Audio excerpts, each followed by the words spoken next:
There's microphones on their way for you. What we wanted to do in this last part, these 30-40 minutes, is just discuss with you a few of the central notions that we heard a couple of times. And I would like to begin with the role of the body in the art research. Might not be the first thing you think about, unless of course you're totally involved in dance and theater, the performing arts. But we've been talking about the body a lot today. The fashion design, José Tennyson, Nishan Shah, from Macaulay to the campaign for I Never Asked For It. It's all about the body. Go ahead.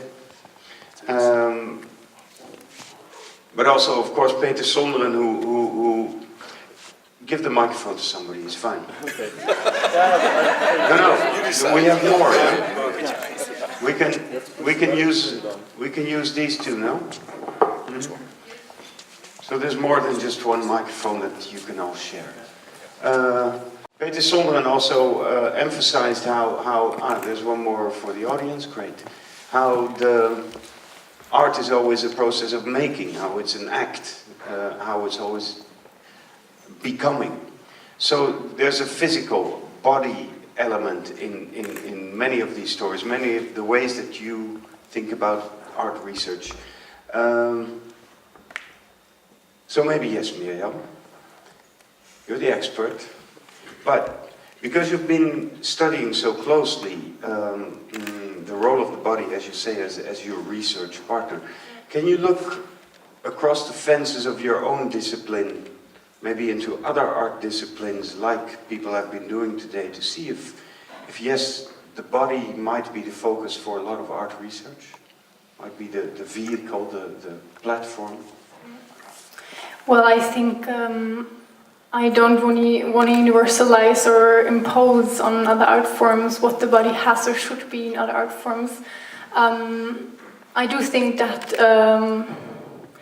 dance, the body is the medium, the object is subject, so somehow always like different elements of creating work fall into one place in the case of dance and maybe also in the case of theater. But I do think that the body is a very political, no, it's not just very, it is politics, it is what makes politics and where politics take place. So in that sense, I think we all have to, or inevitably deal with the body and its political potential. I would be curious actually to hear how the material of other art forms is actually, because now we have heard about design research, how actually the material is also involved in the knowledge creation, how the material actually also speaks, because in my case, my body is my material. I'm a very intelligent one, but at the same time, if you work with wood, it very much informs your practice, the way it behaves. And well, let's hear from maybe your neighbor, because Lily Diaz is nodding seriously with every word you're saying. Lily Diaz is a professor of new media at ArtEZ University in Helsinki. So, certainly not a dancer, not from the dance field, so another element. Could you comment on this notion of the body as central to art research?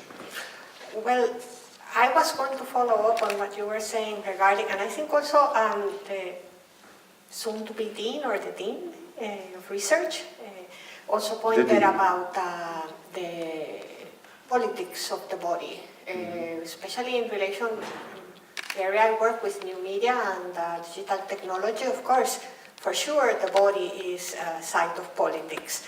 And then, of course, what is happening is that we all now are embedded in this technology, whether we like it or not. So our bodies are sites of politics. And with relation to technology and to artifact design and design research, one of the key questions is, well, there's many, but okay, one of them that I'm interested in is like, how far down, because technology, contemporary media technology goes very deep inside the body. You know, it's like, it's not anymore that the interface is out there on the computer. it's like we are like, we're in it all the time. So that's a big question for design research is what is, thinking about what is good for us, what is good for society, and designing, with that kind of view in mind. Nishan, you earlier you stressed the, how do you say, the value, the eternal value of the body. It's on. Yeah, now you just switched it up. The value of the body and also the vulnerability of the body, and how we should always take care that no matter how sophisticated we become in our research and our technology, we should never forget about this vulnerability of the body. Thank you. I think I resonate. It's on. It works. No. The light must be out to be on. Yeah, okay. I resonate very strongly with what both of you are saying. And for me, I think what is interesting is why this is a question. Because what does disembodied research look like? I don't really know. I do have a sense of it because I work sometimes with big data algorithms where algorithms perform research which is disembodied. They do not have a body and hence they cannot recognize the fact that what they are researching also has a body. So it would be an interesting question to ask if there is a possibility of disembodied research which is emerging. But I think more than anything else, my concern has always been that there is a gentrification of politics when it comes to body as the site. Increasingly, we think about our body, its location, its centrality, and then we only search for other bodies which mimic our own. And for me that's actually a concern, saying when art, politics and research only try to talk about people who are like us, what we do is completely kind of make unaccountable and invisible within that matrix. So for me, maybe if I don't know whether what the body does to art research, but the role of artistic research or any research has to be able to make visible the bodies which are being made invisible by neoliberal impulses of quantiphilia and quantification. And maybe that might be something to think through. And those making visible the bodies that are Perhaps being held invisible. We have to rephrase this idea of body, because I think most of the time when we talk about a body, we think about a material object which is posited here, right? And I'm not talking about that body. That's not interesting. The whole issue is that a body is a bundle of affects, right? So affect, A-F-F, right? Not E-A. Affect is the being moved by and making move, right? So body is a process of movement, right? So the issue is that we have to leave behind the idea that the body is a single thing positioned in space and time. Nonsense. The body is a relation, first of all a relation. So it's not a predicate of someone, it is the way you are related to other people. That's what we call body, right? Yeah. So once you leave this idea of a positioned body behind and think within relations, then you understand what a network is.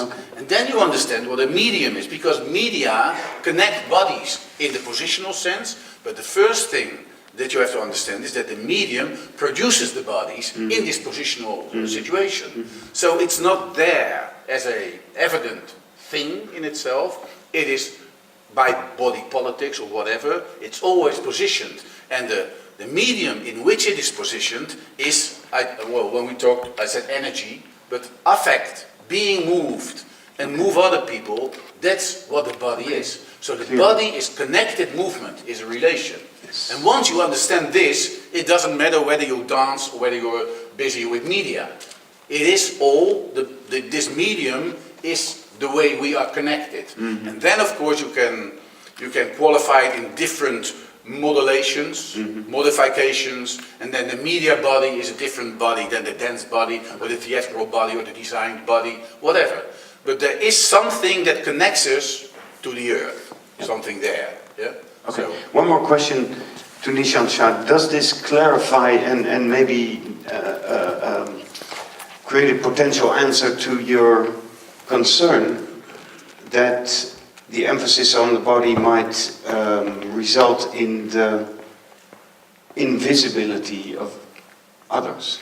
It is, and in fact, I think what you're saying, Hank, is beautiful because it basically brings to attention the fact that something that feminists have been saying for decades now, that the body is not a natural state of being. Right. It's being produced by different measures, by different technologies of counting, by different structures of governance.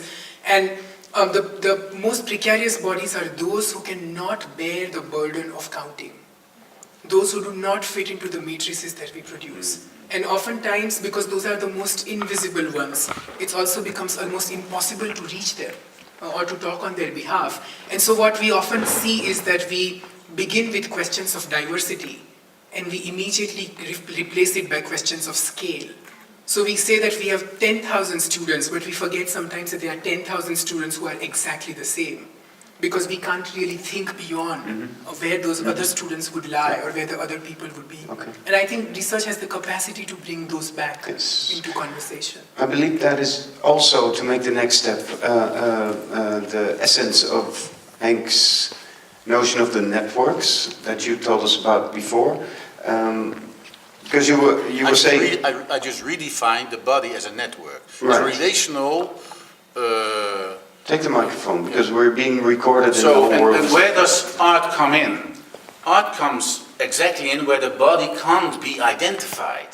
So once the body as a relational medium can't be identified, and it has been art which not identified this difference, but gave a certain podium to this difference in order to manifest itself. Right. So once you are going to, in a scholarly way, identify this difference, it becomes a positive body again.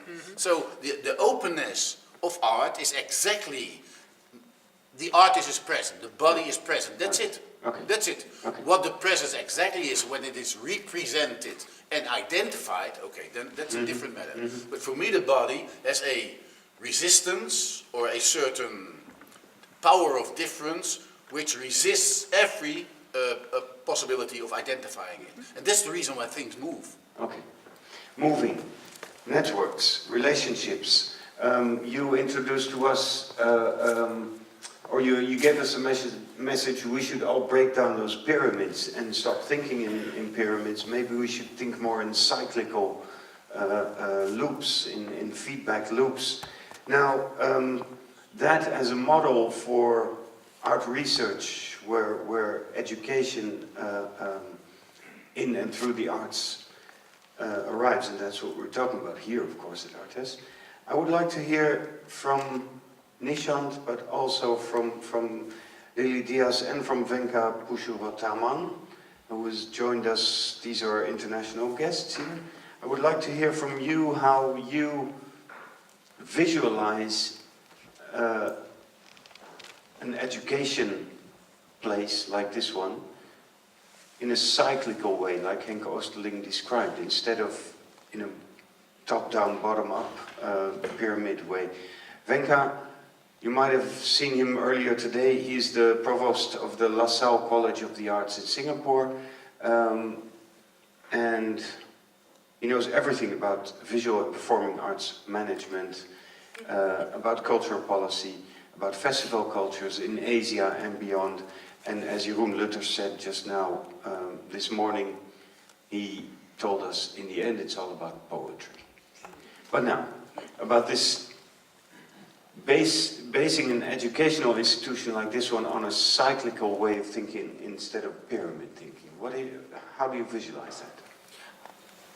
It's quite complex to visualize. I think one of my challenges is because the institutional body itself is entrapped in a power structure. Right? So you need to break that institutional structure, which is highly pyramidal. So if you want to deal with it, of course, when we talk about loops, we also think of Manuel Castell's concepts of networks and loops. Or if you take a Deleuzian approach of, the moves and the rhizomic moves, you can look at many ways, but ultimately within the institutional body, you're talking about power structures operating. And hence, ultimately, I'm always kind of interested in whether it's a looped form or pyramidal form or whichever form, what is the effect and effect that we're looking at? And that the research could help energize the artistic practice within the institution. The effect is often seen in very, very quantifiable, measurable manner, but the effect itself is not visible to the eye. And hence it becomes challenging to embody it, understand it, but allow it to manifest itself in a way that is energized through its invisibility. So you'd find it very much in the dance floor, in the canvas, in the studio, or you might find it in the music that you hear along the corridor. And how do you pull that effect together? So for me, that's an important part of it. But then, at the institutional body level, you need to establish agency. Right. And this is something that I talked about this morning, about the fact that ultimately we have to be mission-driven as to why we've got what we've got in terms of research within an institution. If not, it means very little within the context of where an institution sits. And in doing so, you could create pockets of environments that allow for that kind of looped flows. Right. But they must intersect and connect with each other. If not, it becomes a massive ringtone. It becomes a? Ringtone. Uh-huh. You know, an ongoing ringtone that never stops. Okay. Can I compliment? Sure, sure. And then, Lily, I would like to hear from you, yeah?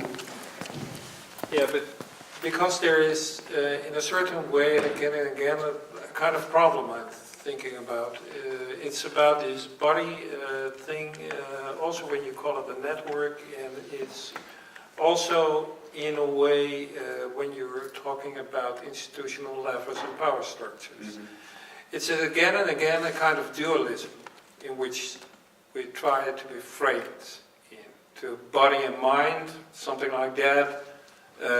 It's like masculine or feminine, it is in good or bad management, or always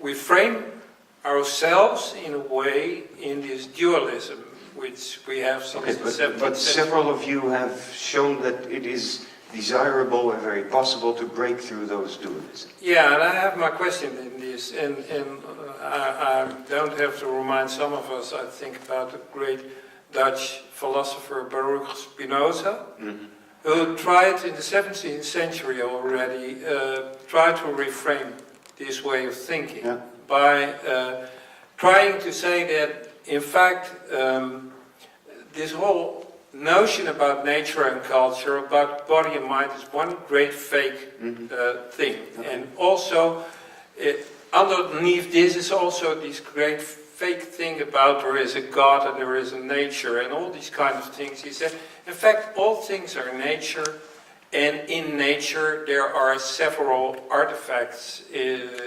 which express this nature. Okay, Coming back to this power play, this means in going some steps further, then you come out with people like Spivak, who in fact say, we have our own identities, we have our own networks, we have our own bodies, in fact, but in the end, there is no real separation between you and me. There is no real separation between me and a piece of wood. We are all, in a way, part of this nature, and this is the last point I want to make on this, is for me the big challenge of the 21st century. Okay, I'm still trying to see the graduate school at ArtEZ and the whole of ArtEZ in the light of what you're saying. So I'm trying to translate that, yeah?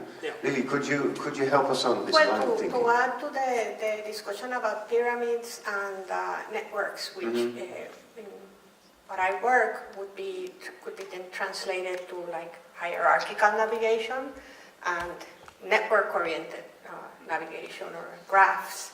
And what is the difference? Okay, between one here is that we have the top layer, subsumes the bottom layers in the hierarchical, and then in a sense that can be corrected with this like network type approach.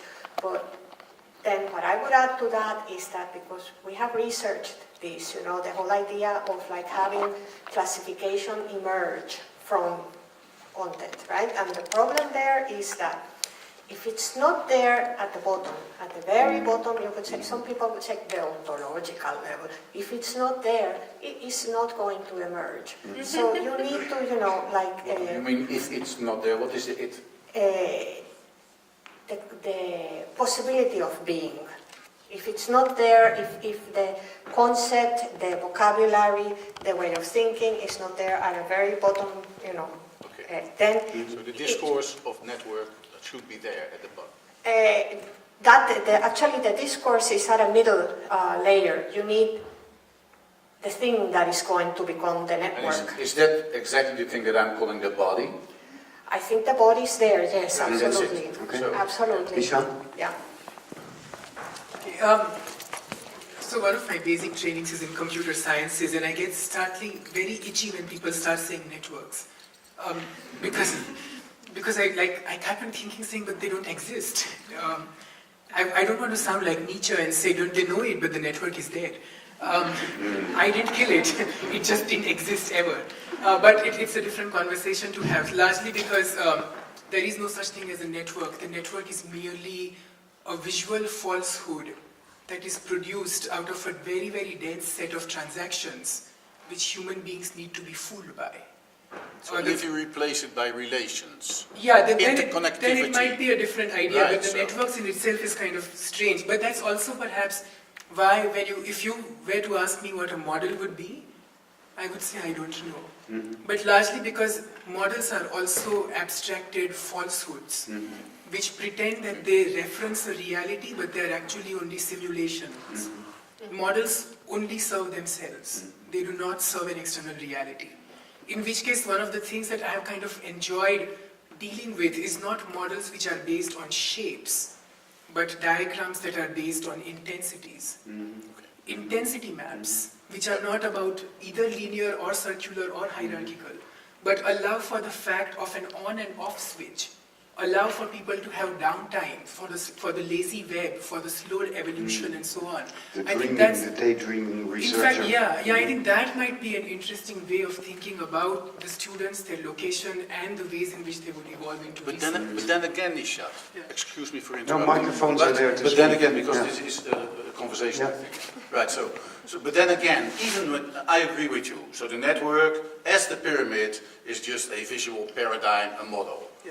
So if you take the bodily quality of the network, we're talking about interconnectivity and about relations. And I agree with you that the intensity determines whether you can be moved or you can move someone else. But then again, what kind of flow you try to imagine, there is a scale or a level where it has to become consistent and feeds back into itself. We call it self-reflectivity, but feeds back to itself in order to become an agency. Sure. Right, otherwise you can't have this agency you were talking about. Yeah. So the agency is the interesting thing. The agency is not my intentions or my mind, that's nonsense, it's part of an agency. So what is exactly this thing that you need in order for intensities to cluster and for a certain period get continuity, coherence and consistency in order to become agency? Can I respond to that? Sure. Yeah, please do. Okay, all right. And I see a few others who All right. want to respond, so Okay, I'll you make follow. it very brief. So I agree. It's just that within the network model, the network presupposes a continuously active node. Right? In a physical computation network, a node without traffic does not exist. It's a dead node. Which is how our internets work, right? That's why it's resilient, because it can just keep on producing new nodes based on where the traffic is going to travel. Now, to put people at the level of those nodes is to demand from them 100% intensity at all given times and make that the basic survival ontology of life. That for me is a problem. It almost sounds like a reworking of the old burning out model, but it's not that. Because burning out was an exceptional model, but within the network intensity model, you are making it into a prerequisite of life. And then saying that everything else that happens, all the surpluses that you produce, has to be done over and above this. So, which is why I think that shapes can be restrictive, because when placed as a shapeful node, you are always thought of as perpetually on. But allowing for intensity to kind of ebb and flow through it might in fact nuance the relationality that you are talking about, or in a much kinder way, and perhaps a more humane way. But that's also a question about energy, resources, investment, and care, right? Infrastructures of care. Resilience. And resilience and so on. Okay. I got a Yeah, question. no, listen. I want to follow your idea in order to involve these people here.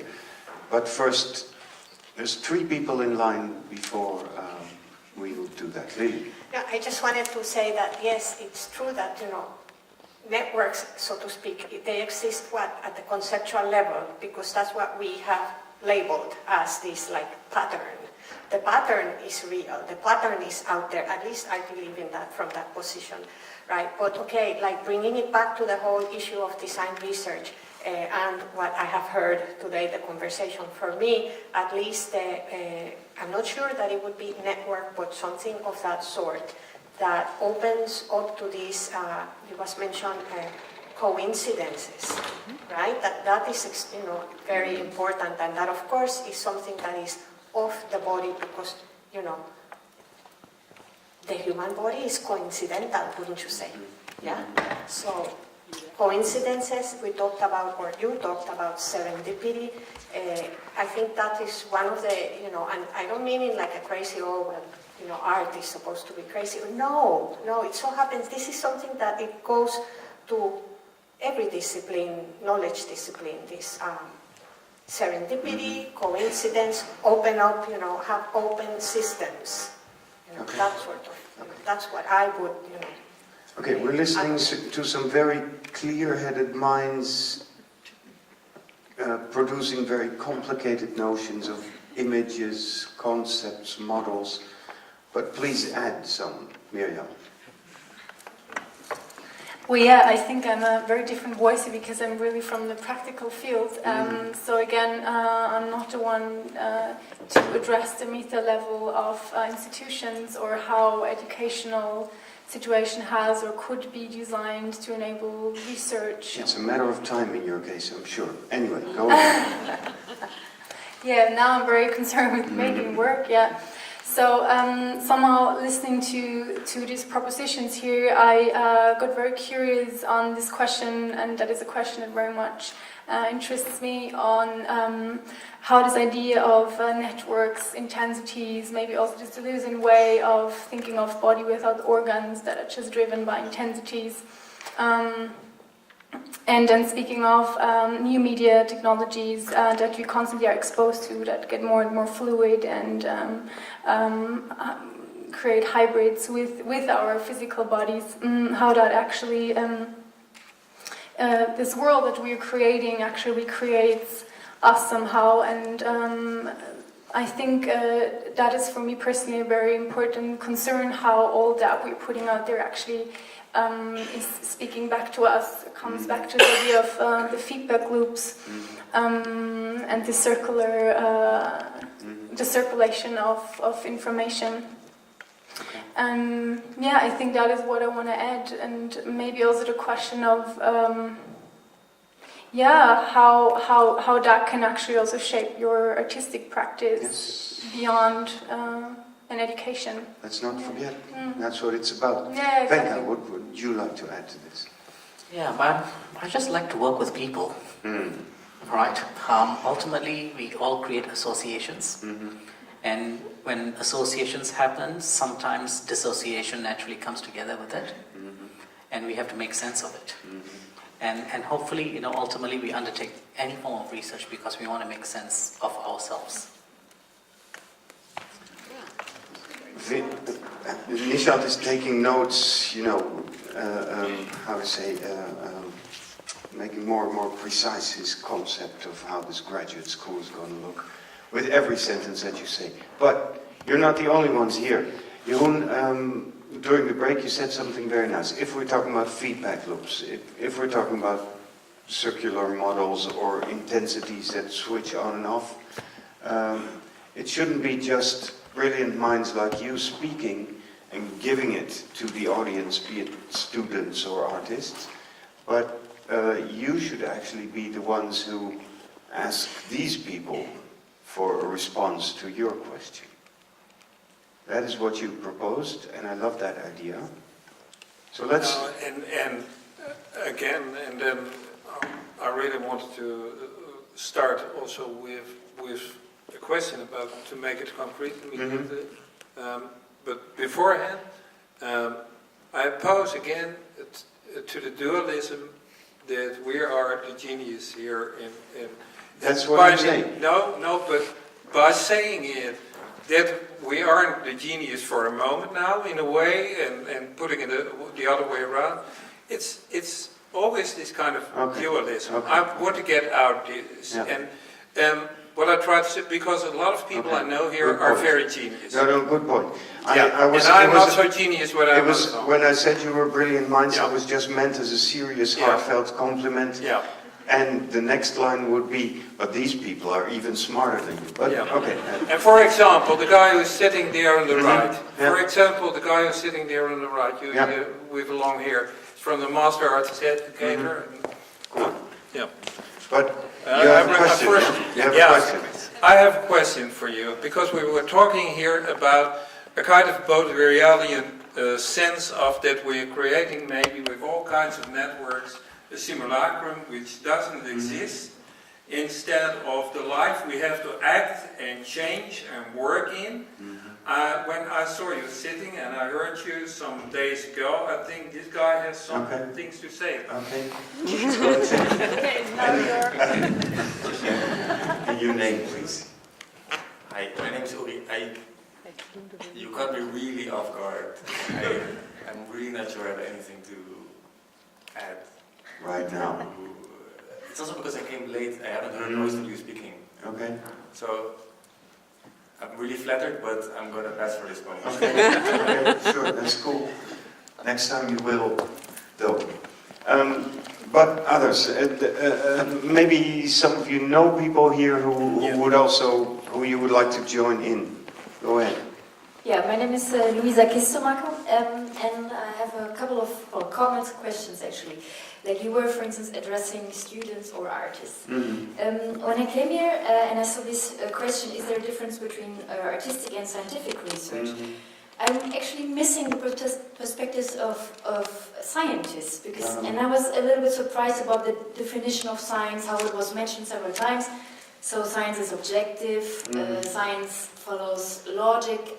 And I think there's much more going on in science. So there is second-order science, there is constructivism, there is action research going on.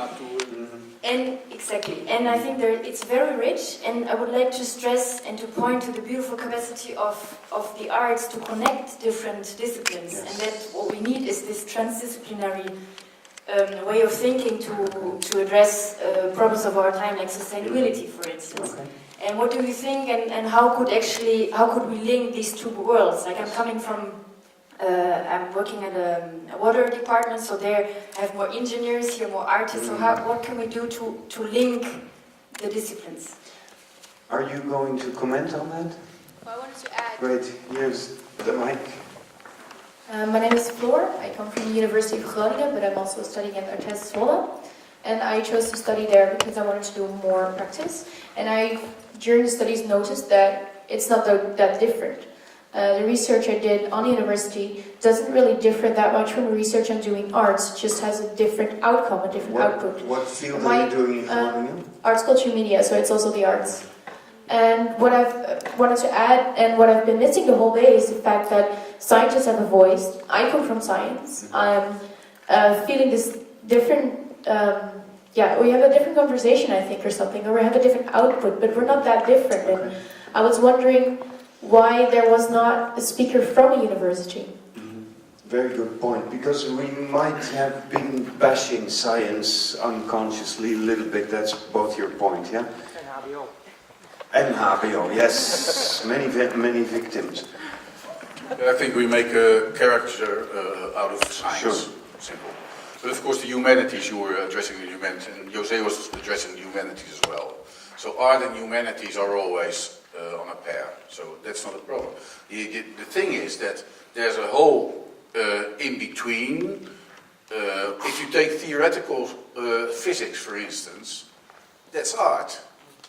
If you take, it's about a simulacrum in your terms, or Baudrillardian terms, but so if you move up the scale, pyramidical, and you go to the real science, then the real science becomes very virtual. So theoretical physics has this same idea. When you read Stenger, for instance, at Perugine, who did this research of laboratories, Latour, who took all those researchers and tried to find exactly what on a concrete level science means, with all its translations and all its reductions, then in the final instance, science has the same artificial or art-like kind of attitude as art. Okay. The only thing is that they believe there is a truth and you can prove the truth, right? But that's the whole, well, at least when you go to medicine, for instance, they really believe there's something that can be proven, evidence-based. But on the ends of this, on the real revolutionary ends of the science, they all know that that's not true. So we must make a distinction between regular science and the real science, where the concepts and the assumptions of science are thematized. One thing then is for sure, art and science become part of the same process, I think. One thing is for sure, Jeroen van der Einde, who will give his inaugural lecture as the new Professor of Product Design and in Architecture tomorrow, will discuss this topic as well in his lecture, I think. A bit. Yeah, and I would give also a comment on what you say, because I agree completely with what you say, that this dualism between arts and science is old school. It doesn't exist anymore in a way in some in some situations it does exist, but it's more the other way around, in fact. So thank you both for bringing this one more dualism to the surface, because that's what's happening today. This is the day that we will always remember as the day that we killed, slashed and buried dualisms that have been imprisoning us for so long.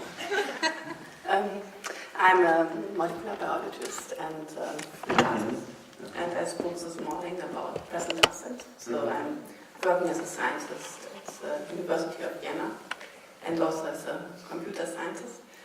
And I call this present absent because I think still there is a dilemma between art and science, which I feel in my body, but I can work with my body with this because I study both, so there's some influence of each other.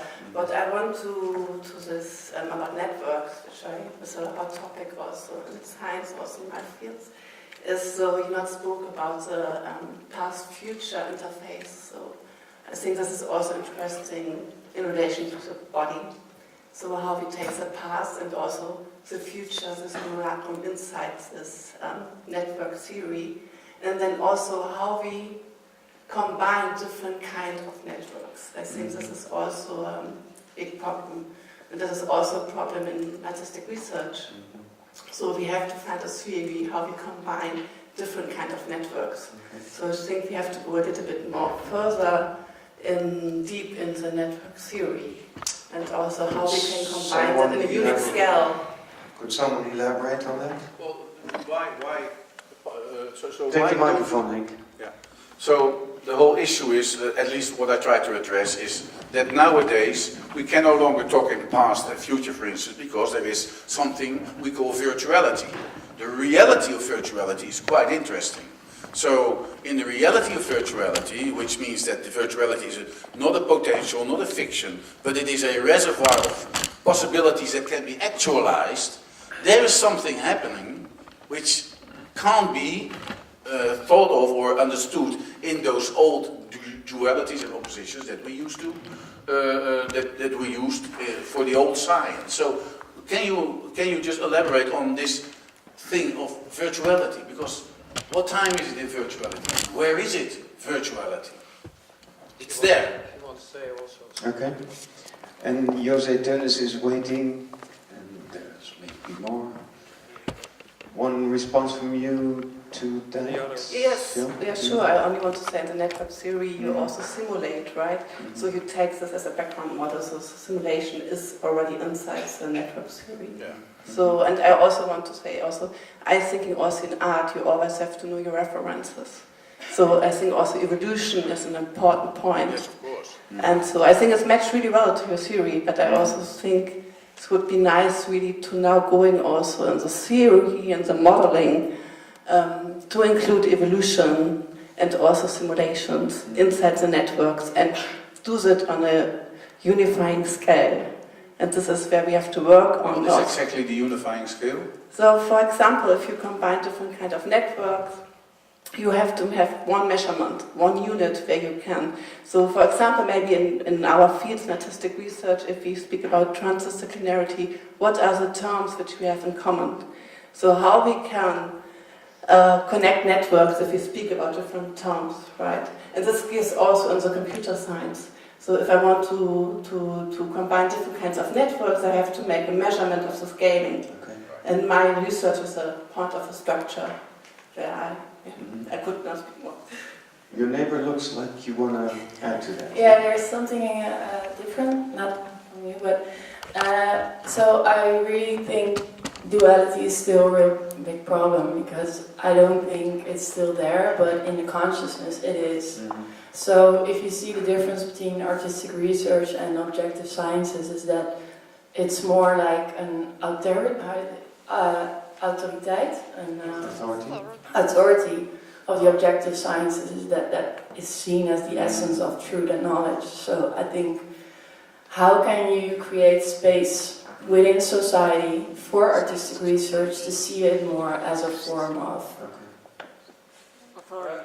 authority? I would like to hear Henk on this when I'm allowed. Sorry, José Tennis might want to say something on this as well. And Of course, I think that's one of the reasons why we discussed artistic and design research versus science, because we have to empower the kind of research, because it's not there yet as something that is really common. So we really have to defend it in some way, and just to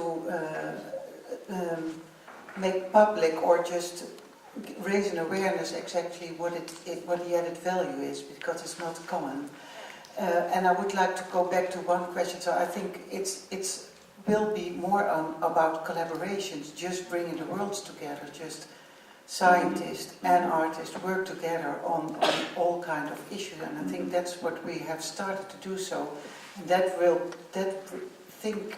will brings awareness, and then that's what Henk also said. In the end, they have a lot in common, but first there has to be an understanding, because exactly to know what the differences are. It's like speaking two different languages, but in the end there's a lot of respect, because both parties know that they need the expertise from that each other. energy has been around here Yeah, just for a it's while, very- and it's getting yeah. stronger, yeah? Yeah, and Henk Bergdorf is there. He's trying to hide, but he has an example in working together of art and science, which really would collaborate to tell something about. I think. Now, I want to respond to the last discussion, and I have a question afterwards. First of all, I agree that the opposition between artistic research and, you might say, academic research, scientific research, is a false opposition nowadays. But José is right. In practice, there is still a problem, especially in the Netherlands, and also, for instance, in Switzerland. We are lacking behind when it comes down to funding. We are not part of the science system. There's still a lot of work to be done here in the Netherlands to get recognition, acknowledgement for what we are doing. So there is still a mission here, although on a conceptual level, there might be not that opposition anymore between real scientific research and artistic research. There's still work to be done. The question is, maybe I was mistaken, but I thought this meeting was also a moment of celebrating of the establishment of the graduate school of artists. And I was wondering, because I'm also involved in educational programs in both University of the Arts in The Hague and at Leiden University, what the what the future will be of research in the educational programs, especially on master level. So, for instance, I organized a meeting in December in The Hague where all conservatoires from the Netherlands and Flanders come together to discuss research in master programs. ArtEZ is also invited. I know Peter Sondel will come. So, how does what does the future look like here in ArtEZ when it comes down to research in the educational program, especially, not only, but especially in the master program and maybe beyond? What about PhD programs? Are there any thoughts about that? That's a very valid and essential question, maybe even the last one, because we're opening up so many fundamental discussions. I think we'll go beyond midnight if we cover them. Nishant, it's the obvious question on a day like today, inspirational day, cross-disciplinary day, art research investigation day. What will be the, maybe not the future, because I see you're still taking notes for that, but the next step that you see ahead of us for the graduate school here at ArtEZ? Wow, you guys don't let off easily, do you? It's been 2 months since I took up the position, so of course I have everything planned out. All right, but thank you very much for the question. And all right, I'm just going to. I don't have a future mapped out, but I have 3 impulses that I want to share with you. One, I'm kind of curious about how our conversation has gone back to how will we survive, what can we do for ourselves, and what can we do to make ourselves strong, and stop thinking about why do we need to do it, what is the ambition of it, and is there anything beyond our self-reproduction of systems where we need more students because more students mean more disciplines, means more funding, means stronger university, and so on. That's one thing I'm trying to work out, saying of course infrastructure building requires thinking about resilient survival of institutions, but only if there is a cost to it. If there is demonstrable proof that there is no need for a graduate school, maybe we should shut it down.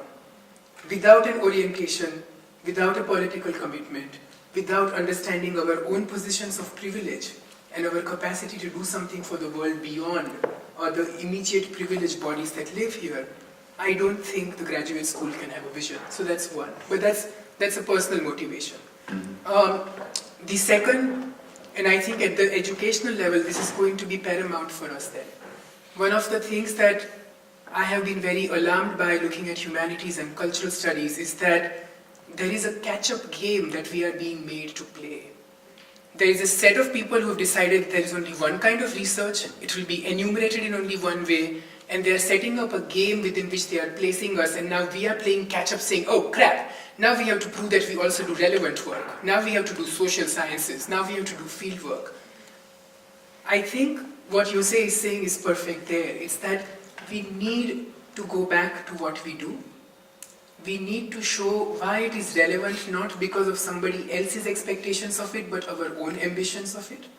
And we need to be able to produce both a vocabulary that makes sense at the level of classroom instruction, but a vocabulary that makes sense at the level of policy. Because that's when you apply for funding. It's not to say I'm as good as this another university. It is to say I'm good at what I do, and this is why I do it. And there has to be a story to be told over there. Those are my only initial responses. I'm not sure what each program will result into. I'm not sure what different directions they will take, but some are very heavily invested in materiality, technology, and innovation. Some are very heavily invested in the human form, the body, and its shape. Some are heavily invested in producing skills which can then perform transformations and movements outside. And there are others which are also ambitious enough to think about a more critical intervention making in the world outside. And the one thing that I hope I will stay committed to, along with the entire staff that I'm working with, is that the graduate school needs to be a space where all of these things happen. That a student comes to us and says, this is what I want to do. We offer multiple pathways to them and saying we do all of it. And there is no hierarchy between that. That they are both equally relevant, all equally relevant, and that we need to make sure how they live, and then if they have to connect, what do they need to connect for? Interdisciplinarity for the sake of interdisciplinarity seems like navel-gazing to me. Yeah, of course I can work with computer scientists, I was trained as one. But I need to figure out first why I need to work with a computer scientist. And once I've said, okay, I'm interested in questions of self, let's say big data algorithms and ethics, that's when I go and say this is where collaboration begins. But setting up an empty process saying today I will work with computer scientists does not make pedagogic sense to me. Okay. In software. So where Thank you does so much. Thank you so much, Lisa. One last question. question. Oh, this is the last one. Yours is the last. So he's not Of allowed course, to yours answer. is always the last. So that, but what you're pleading for is urgency, in a sense. Relevance. Is it urgency or is it relevance? Well, for me, both are together. Okay. If things are urgent, they have to be relevant. Because then the question is, of course, where does the urgency come from? That must be something political in a way. Yeah. Right. Final, that wasn't the last question. This is the It's last. not even a question. Okay, go ahead. I didn't want to write you in this meeting, but I did, so I'm going to read to you what I wrote. How to respond to this network of thoughts or association of people and non-human actors, how to reply to non-existing representations to bodies on stage, and ideas in minds or bodies as ideas or chairs as ideas. Mathematics as art, science as art, it's not so different. If you look at Latour's translations, transductions, looking for truth, looking for evidence in practice or arguments, the truth of art, written or built or performed by skilled bodies of knowledge embodied in mind or bodies or chairs in virtuality, gradually to graduate school or not, then the chairs remain empty.